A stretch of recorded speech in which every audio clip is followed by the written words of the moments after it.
the Daily Graphic. You're enjoying your cookie, I see. Now, the Daily Graphic says here that let's legislate compulsory education. President tells Ghanaians in the U.S. the full story is on page 16. And the story, the president is urging for, us making compulsory education up to the secondary school. But some legal minds have argued or are arguing that you can only make it compulsory up to the basic school, not the secondary school. Now, you'll be arrested. GRA warns businesses which fail to affix tax stamps. So the full story is on page 3 this morning of the Daily Graphic. And finally, government won't be forced to make sloppy economic decisions. This is coming from the Vice President, and you can catch the full story on pages 32 and 33 this morning of the Daily Graphic. Now let's take a look at the Ghanaian Times. Scrap taxes on fuel to minimize impact of rising fuel prices. That's coming from TUC, and of course it's coming from Dr. Yao Ba. That story is on page 10 of the Ghanaian Times. Striking tanker drivers, police clash in Tema. 3 arrested, 3 injured. Story on page 15. Fixed tax stamp or face the law. I think you mentioned this earlier. That's coming from GRA, and that story is on page 16 of the Ghanaian Times. Now, finally, government seeks Parliament's approval for a $235 million loan for development project. That story is also on page 4 of the Ghanaian Times. The Chronicle. Bullets, tear gas fly at fuel tanker drivers demo. And also ESLA hot over Star Times deal as MPs wade into controversial contract.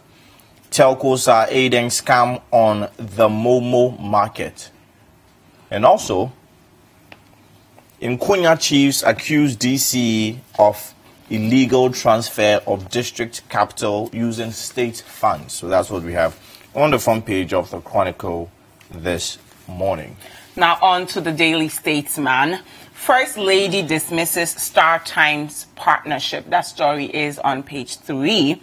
No fuel shortage, MPA assures, and that story is on page 2. DTT to be managed as commercial entity. That's coming from the communication minister, and she's just clarifying that for anyone who's confused. Okay, now let's take a look at the Finder this morning. The Finder this morning says, fuel, scrap some taxes and absorb some exchange rate losses too. TUC proposes. Tanker drivers call off strike after clashing with police. Full stories on page 11. And also, GRA to undertake tax stamp enforcement and compliance exercise.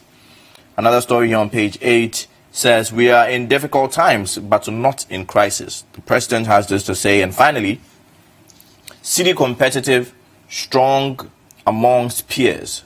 The Bank of Ghana governor is saying this on page 8 this morning of the Finder newspaper. All right, now let's go to the new crusading guide.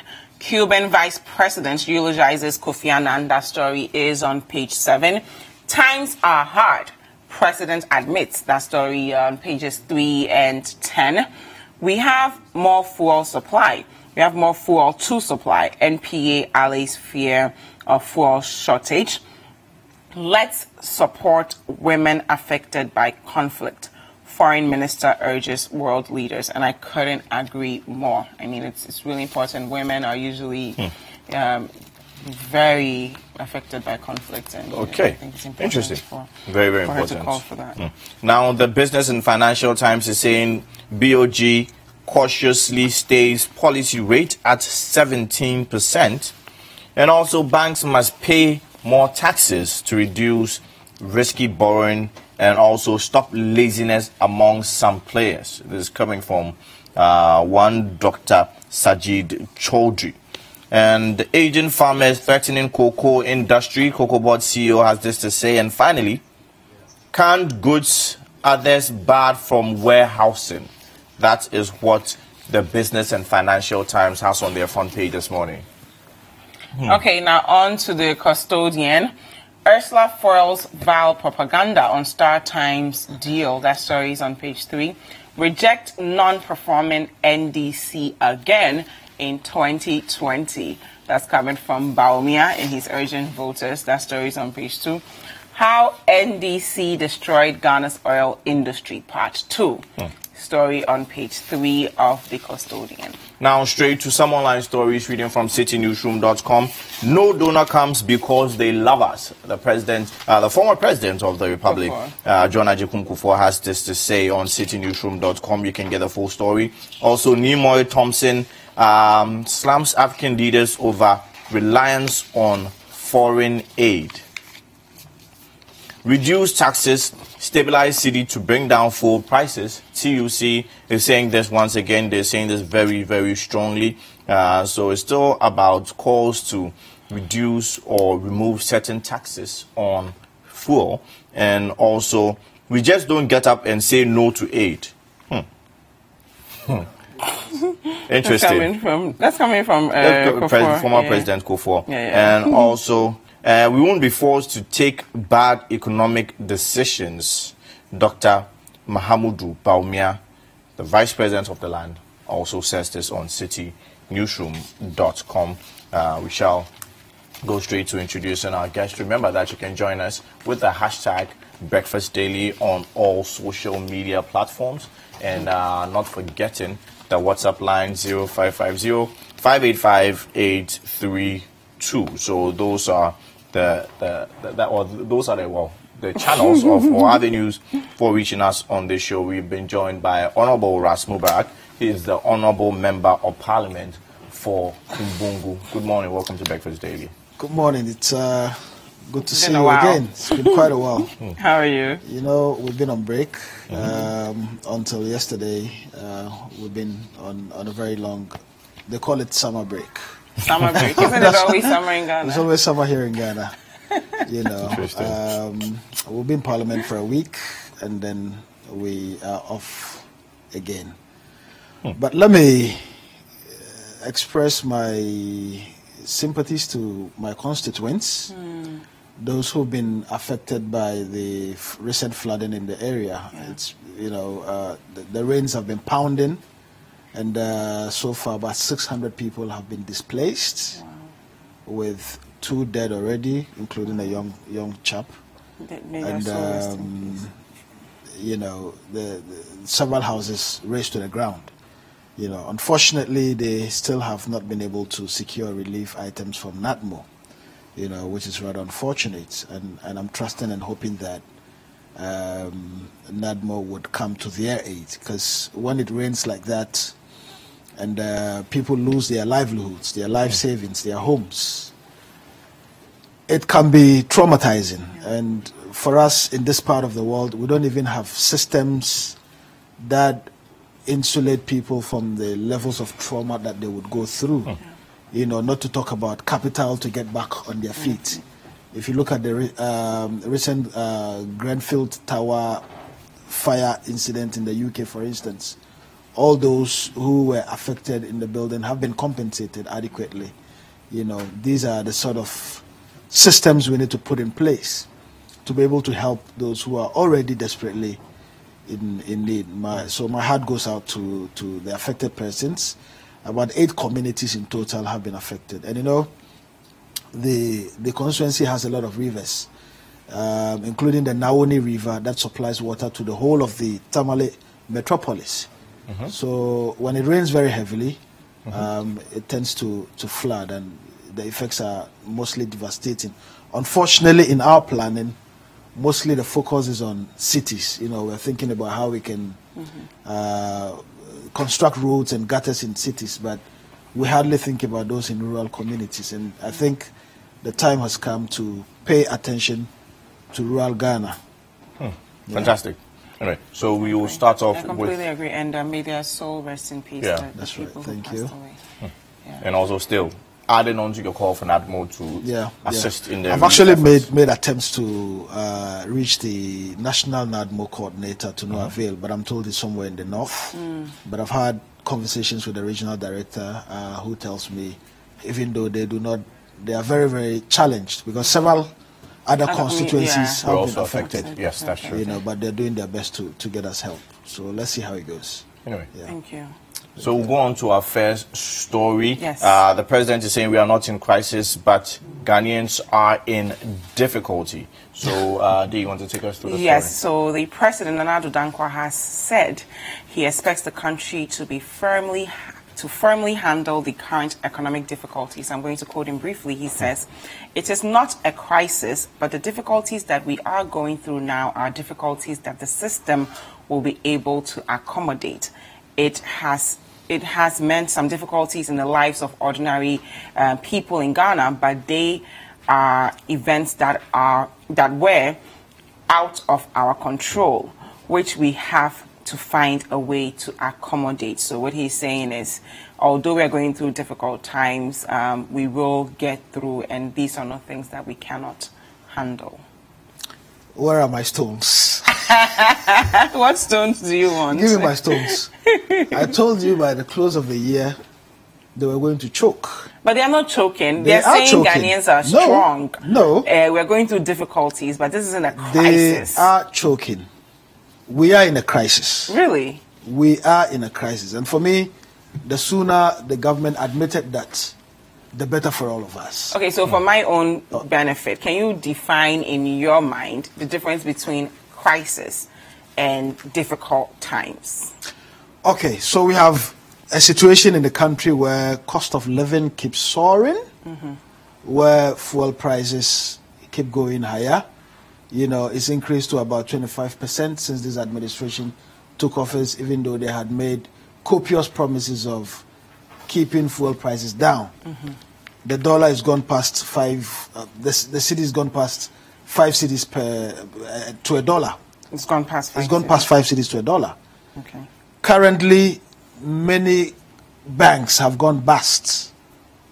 Job losses all across the country, and not just in the financial sector. We're talking about the service sector. We're talking about industry. On a daily basis, we keep hearing the laying off of workers across the country. And for me, if anyone tells me this is not a crisis, I wonder what a crisis would look like. Well, respectfully, I'll let you Okay. continue, but if we take all the things you've said so Yes. far, currency fluctuations, that's nothing new. We experienced it under the previous government, right? It's mainly due to the fact that we don't produce as much as we consume. So that's the first thing. The second thing is what you mentioned about, what was it? The second Job thing? losses? Job losses in the banking sector, largely due to corporate governance, right? So we're actually cleaning up the space to make things better. That's not really something we can blame a government You can't for. blame. You can't blame. If corporate entities aren't doing what So they're the narrative supposed has to do. changed. It really? In the past, if there were challenges, Mahama, that was the theme. That was. Now we can't blame government. Now it is not Akufo-Addo. Now it's a structure. I think we can do Ghanaians a lot of good, you know, if we laid the blame squarely where the blame ought to be laid. Look at the number of people with PhDs on the economic management team. Professor Des, Dr. Mibahache, Dr. Dats, and we're still where we are. People are losing jobs. And they boasted that indeed Bawumia was on a platform, and I'm sure you might have seen it on social media, where he boasted that they have the competent men to steer us through challenges. Now we are experiencing monumental challenges. Now it is at a tipping point, you know, and you should take a cursory look at offices and just within the Adabraka enclave. Don't go too far away. Speak to ordinary Ghanaians, real Ghanaians, not the scripted things that Bawumia will talk about. Real coconut sellers, you know, speak to market women, speak to drivers, people who are struggling to make a living. The TUC has released a press statement. Many industry players have complained about the challenges that we're facing, and I find it very saddening that instead of apologizing to the people of Ghana for the deceit, for misleading us, for telling us that we can fix Ghana in 18 months, for telling us that the money is here.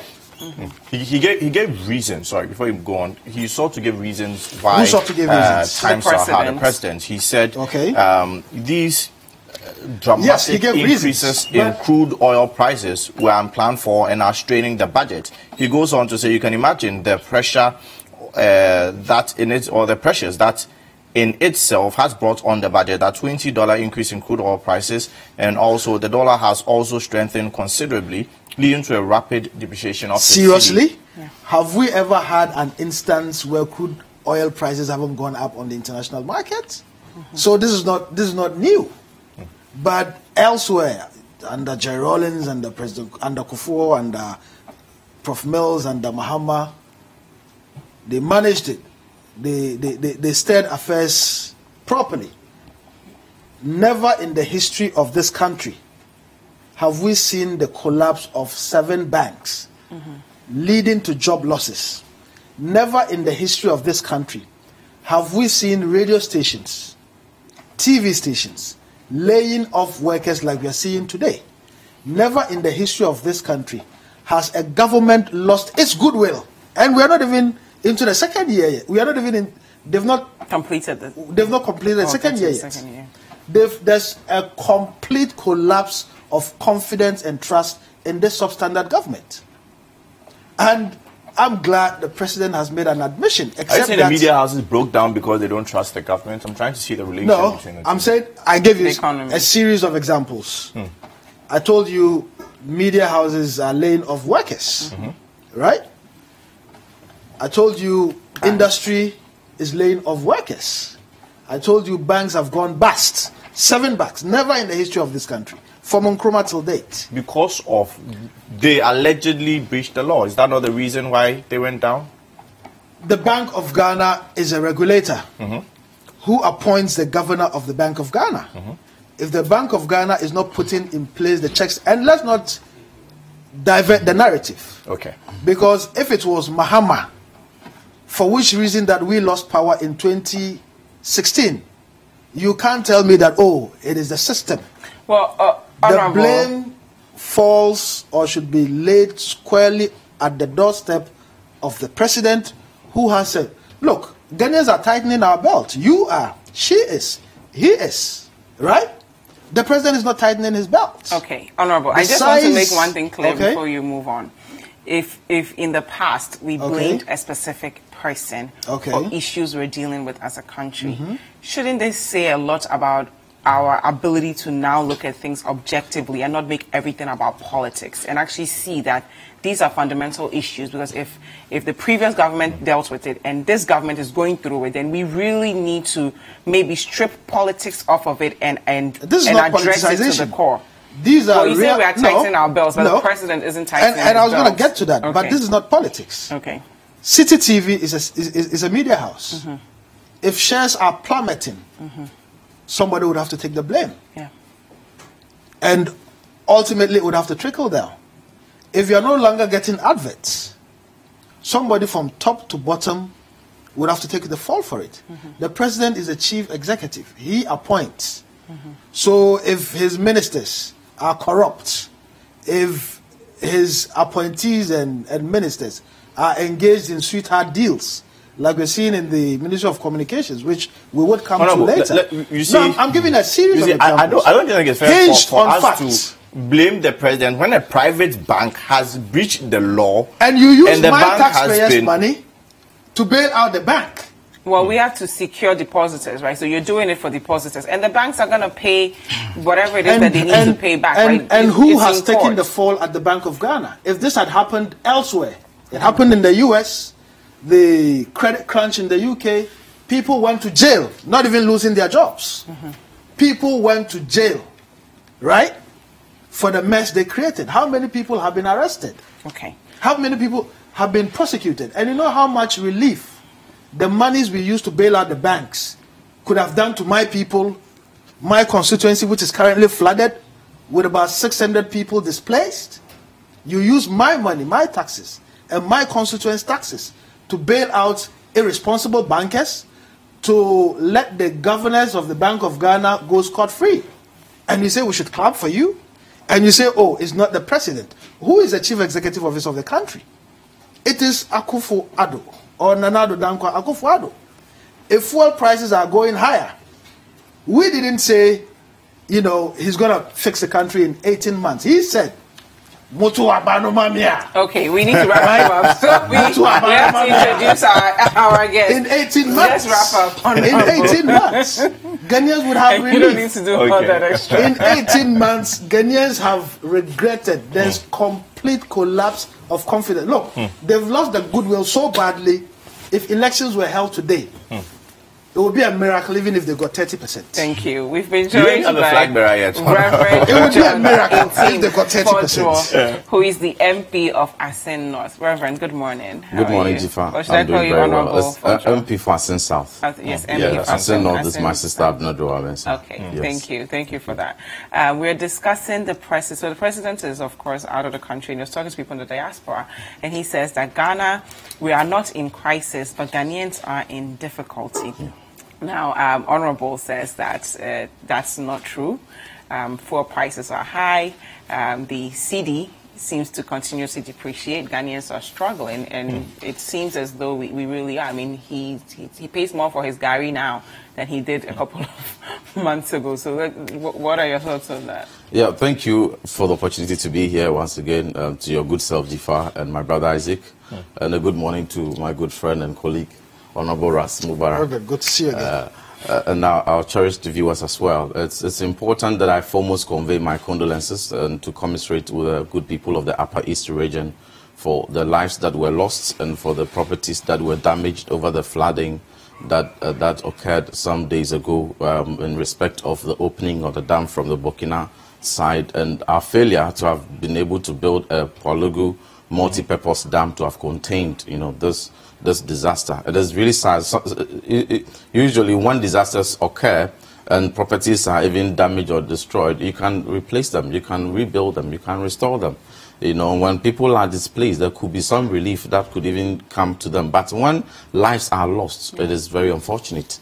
And my condolences to all the affected victims. But sadly, it is so sad to note that when there had been a clear intervention in the year 2008, when the parliament at the time in Hansard had made approval for $525 million, which was purpose for construction of the Pwalugu multi-purpose dam, and in the subsequent year 2009, following the transition and the turnover from President John Ejekum Kufuor's presidency to the President Mills NDC-led government, indeed, the facility was disbursed from Brazil. And NDC considered, they have considered that indeed they received the money. And meanwhile, the money was not used for the construction of the Pwalugu Dam, which would have saved these lives. It was diverted to whatever use. And I think that's a bit extreme. The Citi FM carried that news. And I know that you confirmed that as well. If he makes references to the I'm glad that I am on Citi. I am on Citi FM. There were a number of things you said I could have interjected. You may have your opportunity. You know, Citi FM carried this report. To the Hansard. This report too. Okay. And so if Citi FM will dispute that, then we can go on with the debate. You see, it is very sad that... But respectfully, we are discussing the president, the current state of the country. Come to that. This is also a very important sad state. Lives have been lost, people have been displaced. I don't think this is the time He's not even commiserating with you for politics. $525 million. People who have been displaced. It is time that we hold people accountable. Governments must be held accountable. You either provide the facts... That's $525 million. Till you have the documents. Okay. Yesterday I was in discussion with a former president who conceded. Yes, respectfully. So I want us to continue this conversation, but can we stick to the topic we're discussing? Exactly. It is part of. Let's go to that topic. Thank you. Give us evidence of the past. If you say it's in the Hansard, the Hansard is an official document of Parliament. Without ignorance, I come on Citi. I select the kind of platform I attend carefully. Yeah, please. Because I know that Citi FM is one of the very decent platforms. Citi TV is one of the decent platforms you can have in the country. But respectfully, can we stick to the topics we are discussing? Now, let us appreciate that situations and current conditions of economies and states do not occasion within just a year. You see, years of of irresponsible governance, years of misappropriation of funds, and irresponsible decisions lead to certain situations. So let us not pretend at all that the state of Ghana today was as a result of decisions just taken yesterday. And that must be pointed out. So if there are very important antecedents, as I have mentioned, that $555 million was contracted and meant for a purpose, and it was diverted without recourse to due constitutional process, they must come and explain that the Kwalugu Dam is not constructed. What did they use the $525 million to do? I agree with Honorable Ras Mubarak when he says that officials that were irresponsible at certain decisions must be jailed and must be held accountable. And that is the call that I'm calling on all the anti-graft agencies and the Office of the Special Prosecutor, YOKO, and Attorney General's Department, every relevant organization to speed up. Let us begin to hold people accountable. In other jurisdictions, even if you are the Prime Minister or President and you are found to have been culpable or complicit in a crime or corruption or any irresponsible decision, you are held accountable. And let us begin to see that, so that the young ones coming up will be checked and will have deterrence. Now, to the current condition. Yes, I support the President's assertion. Now let us not pretend that Ghana is all rosy and we are sleeping on beds of roses. No, times are hard. Times were much harder. Some 3-4 years ago, we recall that we were in a regime where even factories and industries and even media houses did not even have electricity to operate. But Honorable, is your standard the worst versions of your predecessor, or are you setting a new standard for us? Because we voted for change. I am, and I'm building it. So, is it? Government is a continuum. So let us not take things in isolation. There are certain antecedents that have occurred that have brought us this far. Today, if prices are increasing, if prices of commodities are increasing, we have an inflation rate that has been reduced to a single digit of 9.9% as we speak, which in the year 2016 stood at 15.4%. Let us put things in proper context. We are in a regime today where interest rate, policy rate is 17%. In the past 3-4 years, what was interest rate? It was hovering around 25.5%. Those were regimes where industries and factories and businesses were borrowing lending rates as high as 45%, as high as 33%. How much profit can an average business, make for you to borrow at 35%, 33%? These are real gains. When the economy was growing at a whooping 3.7%, and within 17 months, we've been able to stabilize growth, increase growth, and growth is now 8.5. Now, in terms of rating and goodwill, I don't want to stop your flow, but then I would have to go for a quick break, and then when we come back, please continue. Thank you very much. Okay, and then you will continue. We'll go for a quick break. When we come back, news review on Breakfast Daily continues. Thank you.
Welcome back. This is Breakfast Daily on Citi. Now, we've received a lot of messages from you guys, so I'll read a few before we continue. This is coming from Michael Amin from the UK. He says, the frequent increases of fuel prices of late is very worrying But the government of President Akufo-Addo cannot be blamed with their hypocrisy, because they don't have credibility and morality to demand for reductions, because under their leadership of government, Mahama-led government, crude oil dropped as low as 30 cedis, but due to their whatever fuel prices were maintained by President Kufuor and Addo being a listening president. Okay, we get where you're going with it. Wolanyo from Akwetia says, NDC minority in parliament should spare us our ears. They take any opportunity to make politics out of it. Didn't they promise Ghanaians to reduce fuel prices drastically?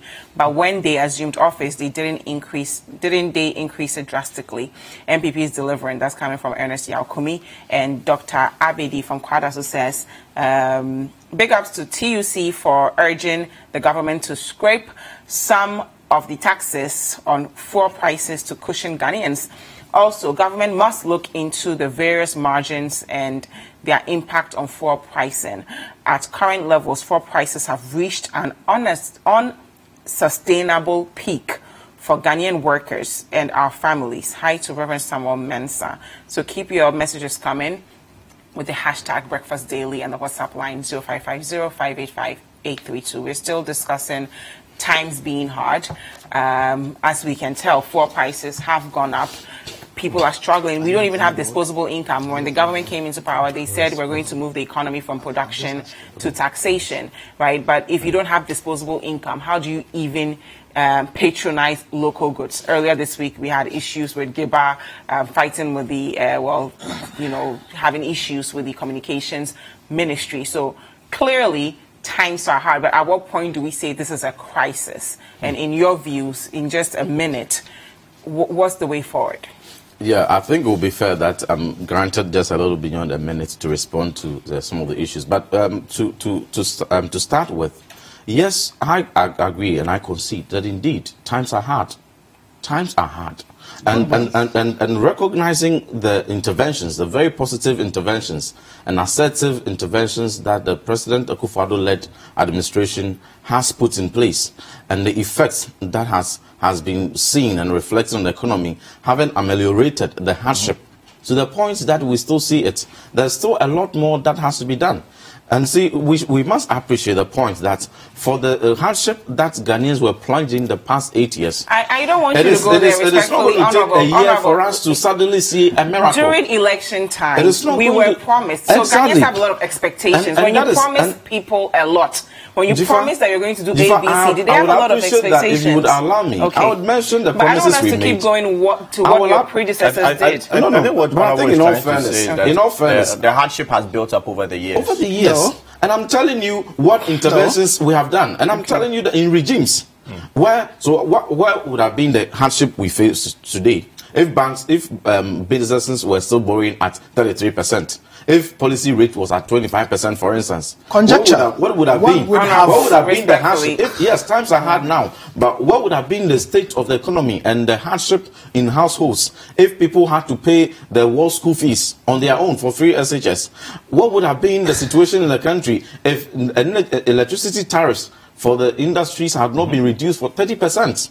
You see, those were regimes where businesses could not even operate.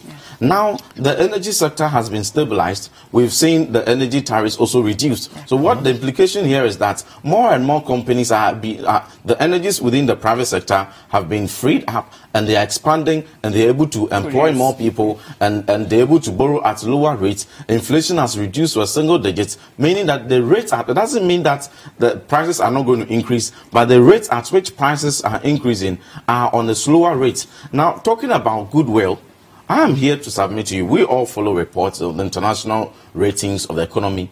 It has been revised from B- to B. What does that tell you? It is a good indication that we are making progress.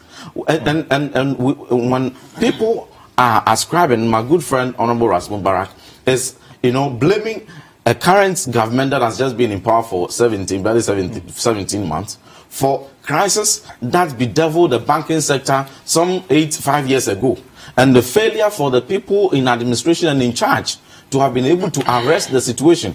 You remember recently, one of the banks, Unibank, has filed a suit. And among other concerns they were raising, they are saying that, look, the government owed us a lot of money.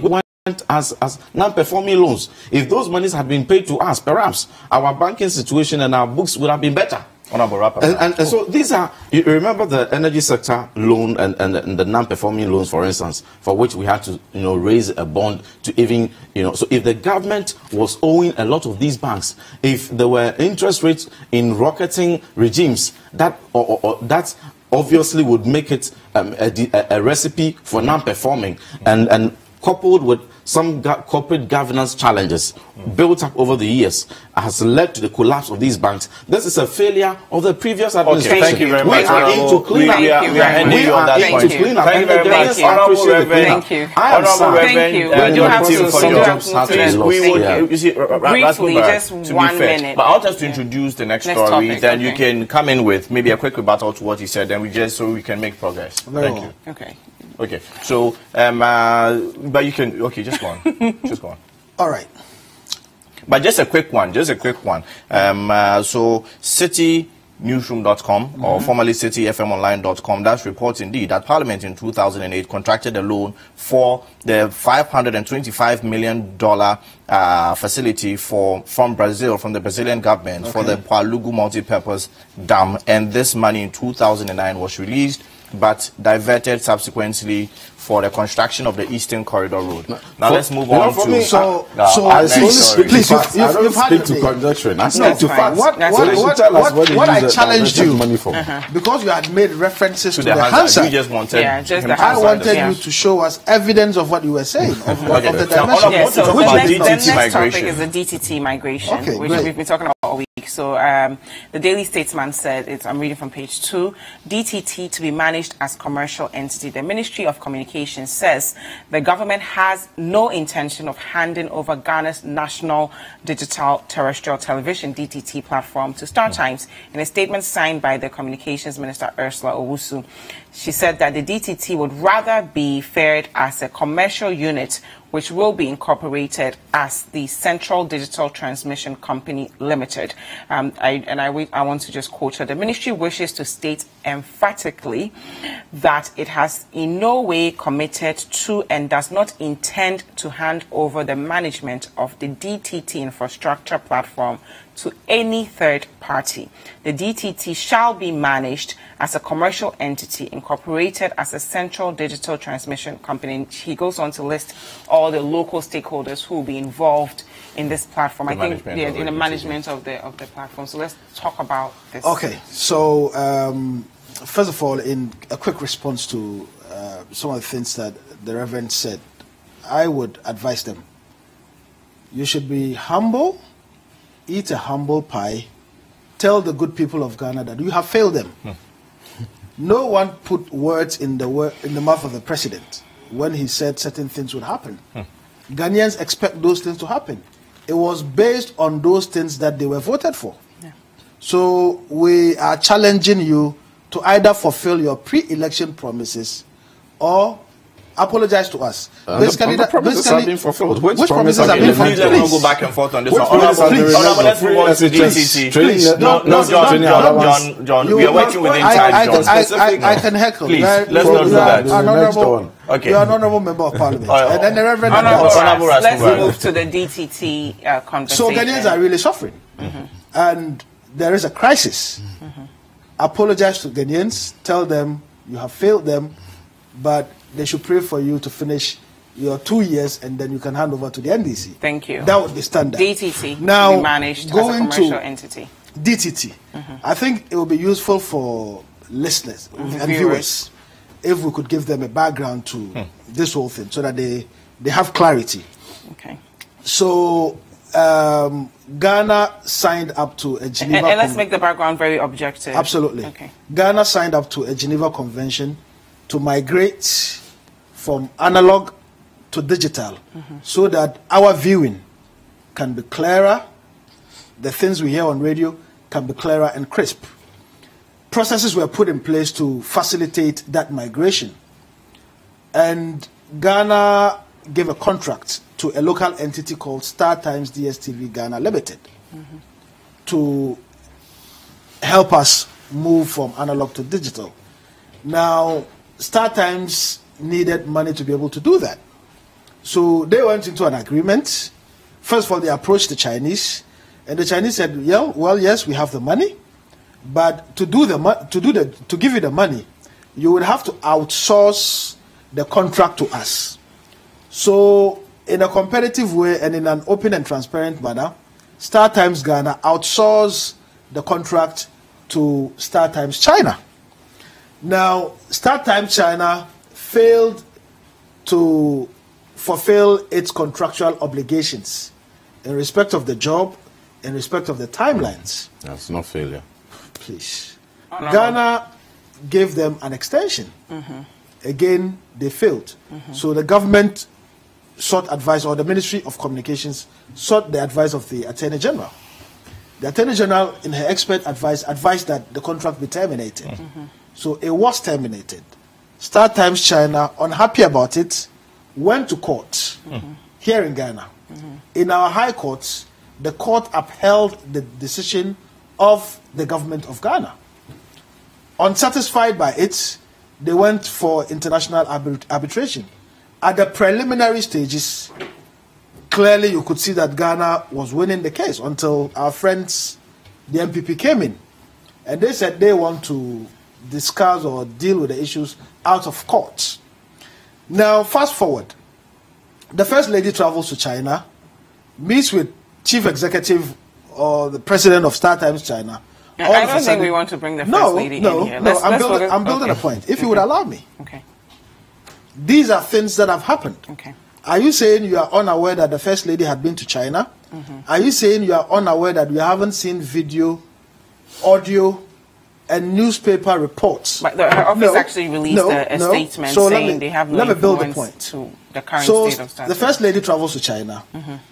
All of a sudden, the Ministry of Communications is in a hurry to resuscitate an engagement with StarTimes China.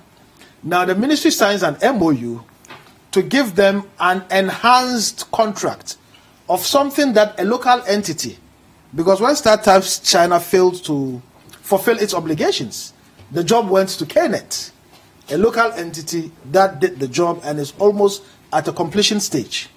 Now you say you want an enhanced deal or an enhanced contract. If you want an enhanced contract, open it to competitive bidding so that Ghanaian companies, people who were involved in the original infrastructure, can be able to also compete on an even keel. You haven't done that. You were in opposition, crying and shouting from the top of the roof, saying sole sourcing is bad. All of a sudden, you want to sole source an enhanced deal to StarTimes China. And you know the implications. We want to support Ghanaian businesses. If a Ghanaian has been able to fulfill a contractual obligation to where we are today, built up the infrastructure, why not give them an opportunity? But we are not even saying you should give them an opportunity on a silver platter. Advertise, open it up, let every Tom, Dick, and Harry who feel they have the financial capability and expertise to be able to execute the job, to bid and execute the job. And I said yesterday on another platform that I see a correlation, because this hadn't happened until the First Lady met with the president of StarTimes. I should state here that the First Lady released a statement that says, I didn't influence StarTimes deal. Great. She wanted to clear that up. So that is in record. Secondly, let's also be mindful that in the history of Ghana, we have dealt with nations who've wanted to give us aid, and that package, they've come with certain things, like maybe give this to our company to get this amount of loans. This isn't new to Ghana. This StarTimes deal is not new. It's blackmail. It is blackmail. How is it blackmail? I'll tell you why it is blackmail. If you have a Chinese company, and let me say that Ghana has a very good relationship with China from a long time ago. Our relationship with China historically, if you look at work that they have done under NDC and under MPP, Kufuor and Rawlings and Mills and Mahama and then Akufo-Addo, better relationship under the NDC than the MPP. Please. No, please. So we want to strengthen that relationship. There's no disrespect to China in any way, and we encourage foreign investment in our country. But if a foreign entity comes to our country, fails to adhere to its contractual obligations, for which reason a contract was cancelled, for which reason a contract went, the issue went to a court of competent jurisdiction here in our country. Unless we are saying that the high court judges don't know what they're doing. Unless we are saying that the International Court of Arbitration don't know what they're doing. For which reason Ghana won. And we gave the contract to somebody else. And then all of a sudden, okay, you have the money, you give us the money, but give us this contract. It's complete blackmail. And I think Ghana must not pander to such blackmail. Imagine Citi TV, if you had expanded enough to open a branch in China. And then whilst in China, maybe you ran into some contractual issues. They would have run you out of their country. Or probably people would have been in jail. And you'd have lost the contract and lost an opportunity to come back to do any business. A company that failed to deliver, all of a sudden, through the back door, we are asked, okay, we're going to tie your hands behind you and give you the money. Our way or the highway. Ghana cannot pander to such deals. And it is for reasons like that. That is why the United States of America is backing out of some of the trade agreements with China. You can't do business like that. And if you look at the way, and this is to wrap up. Please do. If you look at the way the minister... minutes, I hope he's about fairness, it will be proportionally apportioned. Please, let him wrap. If you look at the way the Ministry of Communication has handled this, complete insult to Ghanaians. The minister has said on record, on radio, that the noises, the issues that we are raising... She apologized for that, so let's move on. No, she has said on record. I haven't heard the apology, but I'm saying... Oh, she corrected herself the same day when Sam George... But whatever it is, her deputy has also made... So that is the thinking. If she hadn't been prompted, she wouldn't have apologized. You have a committee that has oversight over the Ministry of Communication. You haven't bothered to engage the committee. You haven't made any attempts to reach the committee to discuss the issues. And this is not the first time. You know, Kelly GVG. Please. I think we need to move on. I'm making a point. If you will make any point, you can touch on the point I'm making is that dragging her to the house, for example. But let's not go to Kelly. No, the point I'm making is that this is not the first time that she has bypassed the Committee on Communication, and it's a fair comment. Okay. I think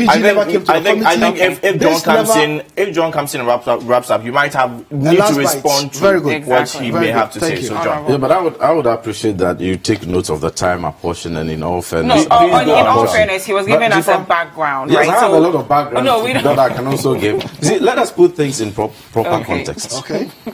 In proper context, and he admits that in 2006, when President Kufuor went to Geneva to sign to that international treaty for digital migration, there were clear timelines that were set for the attainment of that compliance. It's an international compliance. It goes beyond Ghana just having clearer and crispier view. It's a whole international compliance that Ghana ought to comply to.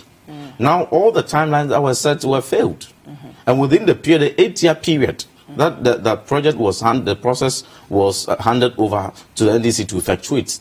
They failed to yield to compliance, and the reasons and excuses they give is contractual challenges, for 8 years, contractual challenges. The point must be pointed out here that Star Times involvement in the DTT migration did not come in MPP overnight when a delegation from Ghana traveled to China.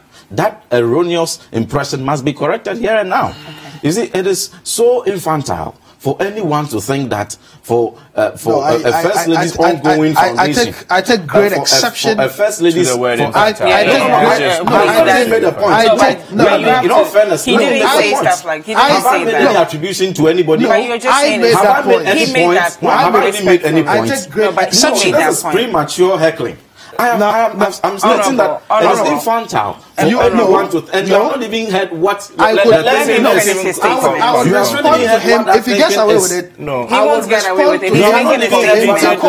Let him complete. I would use words that he would spend the rest of his life. We're not going to do that. Yes, let him finish his statement. He hasn't even finished his sentence. Reverend, just the question that I want to ask you is that say it would be have I wrong. made any reference, even any issue or anybody in the first place? Respectfully, let him finish. He hasn't attacked anyone personally. I have made a point that the first lady has not has finished drawn his correlation. Okay, but he hasn't finished the sentence. I mean, look, the sort of things he said. John, just Isaac, you are a lawyer. In all fairness, let me be very fair. I did not interject anyone. Please go on. You did not It's so interject me. unfair that I begin a statement. If he gets away with it, I would respond in equal measure that he would never think and you will about not allow appearing me to on TV. make my point. Honorable, just make your statement. Honorable Ras, what is your Can you just make your statement? You can make your point. He hasn't. The first lady. And I'm putting it on record. The first lady. I would respond in equal all these measure. things. He hasn't. Wait.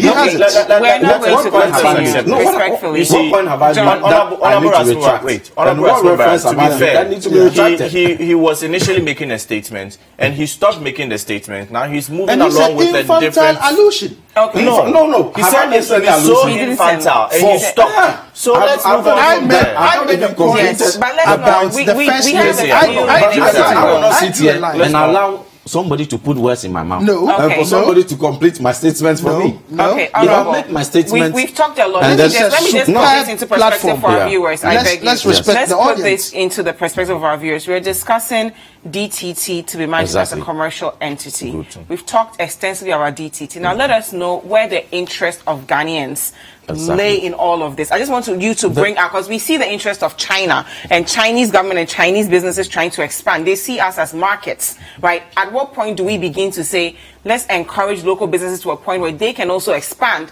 the way StarTime is looking to expand to Africa? So that's all that we want to understand. Where is the interest of Ghana in all of this, and Ghanaian businesses? The greater interest of Ghana is what in all our policies we serve. Let us remember that in serving the greater interest of a country, does not mean that in our globalized economy, you cut off trade and economic partnership with countries. That does not mean that you are serving the interest of a country. There is no country in this world, even USA, that may have some economic, relational challenges with China. That's not serve the interest of US by, severing every economic cooperation with every country. That must be put in proper context. And here, let us remember that the involvement of even StarTimes right at the outset was occasioned by the need for financing and the capacity by a robust company that will be able to finance the process. So local businesses can do this? It was failure on the part of an earlier company that had been granted that contract to provide funding and execution. That agreement was resorted to, for which China Exim Bank had to come in. Now, the Exim Bank arrangement in every Exim Bank transaction, it's not just tied to one particular transaction, it's a cluster of transactions that a whole sum of funding has been voted for. Now, if one funding and all these funding are integrated and have implication for the running of the other projects, and so if there is a challenge with one of the components, it automatically affects the rest of the disbursement. So that background must be properly put in context. As to what occasioned and what's wrong StarTimes did, for which the contract was abrogated, that one has not been mentioned yet. It has been mentioned. It doesn't meet the timeline. But I also want to just quote something briefly, and then you use it to wrap up. See, there are certain clauses you put in your terms to give you a better terms, so that sometimes you can even terminate with or without cause. Yes. And those ones granted. So, Honorable, I just want to quote Kofor briefly, and then you use it to wrap up. Let me land on this, then I'll make reference to that. The long story short, now all these litigation and contractual challenges that bedevil the 8-year regime for which compliance to this international treaty was challenged.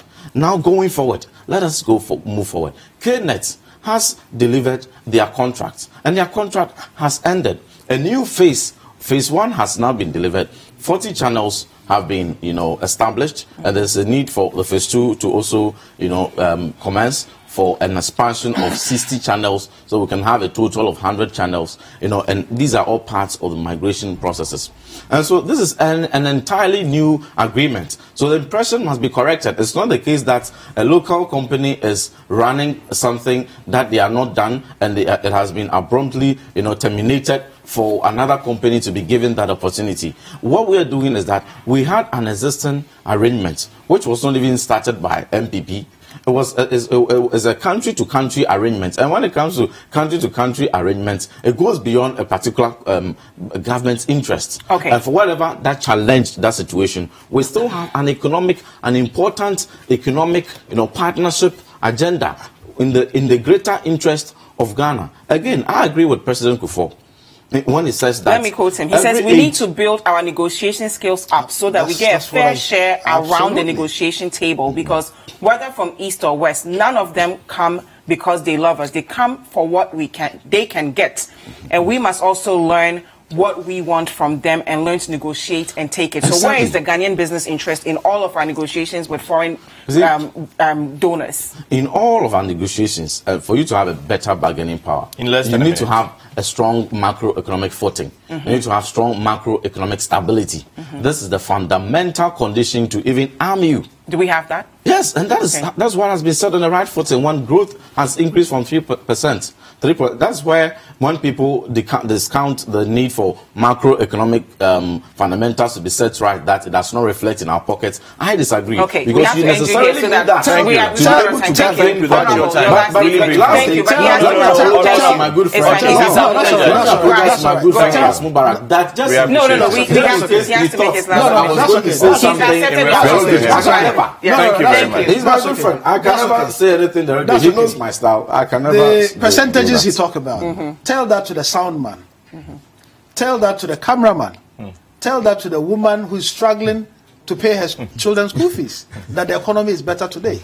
Tell that to the tractor drivers. Even the presenters. Oh, no, there you go. Thank you very much. There you go. I think the economy is fine. There you go. I mean, the economy is in crisis. But you see, this deal is doing much better in the position. In about 20 seconds. Because I recently got you have 20 seconds. All right. Thank you very much. Thank you very much, Honorable Mubarak. He's Honorable Member of Parliament for Kumu. And of course, is it Honorable Reverend or Reverend Honorable? Fodjour. Ntim Fodjour, the Honorable Member of Parliament for Ascent South. Thank you so much, gentlemen, for coming. Yes. Now, coming up, yes, we're going to spend some time with a very interesting lady, and of course, later on, Nana Sase will be with us. You don't want to miss this. Nana Sase should be performing. Yes, he'll be performing. This is Breakfast Daily on Citi TV. In we'll be right back. Yeah.